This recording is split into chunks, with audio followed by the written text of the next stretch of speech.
বাগমারায় সায়পাড়া young star ক্লাবের ক্রীড়া প্রতিযোগিতা অনুষ্ঠিত। শুনলেন সংবাদ শিরোনাম, এখন আশিক ইসলাম বাগমারা প্রতিনিধির রিপোর্ট। রাজশাহীর বাগমারা সায়পাড়া ইয়াং স্টার ক্লাবের আয়োজনে শনিবার 10 জানুয়ারি দিনব্যাপী ক্রীড়া প্রতিযোগিতা ও পুরস্কার বিতরণ অনুষ্ঠিত হয়েছে।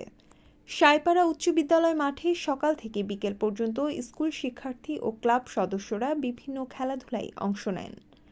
পুরস্কার বিতরণী অনুষ্ঠানে রাজশাহীর হরগ্রাম জনতা ব্যাংকের ম্যানেজার শফিকুর ইসলাম খোকনের সভাপতিত্বে প্রধান অতিথি ছিলেন উপজেলা বিএনপির আহ্বায়ক ও রাজশাহী 4 আসনের ধানের শীষ প্রার্থী DM জিয়াউর রহমান জিয়া।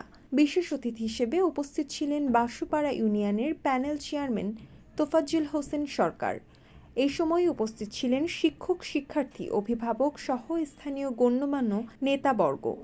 অনুষ্ঠানে বক্তারা খেলাধুলা যুব সমাজকে মাদক ও অসামাজিক কর্মকাণ্ড থেকে দূরে রেখে সুস্থ মানুষ হিসেবে গড়ে তোলার গুরুত্ব উল্লেখ করেন এবং ভবিষ্যতেও এ ধরনের কার্যক্রম অব্যাহত রাখার আহ্বান জানান।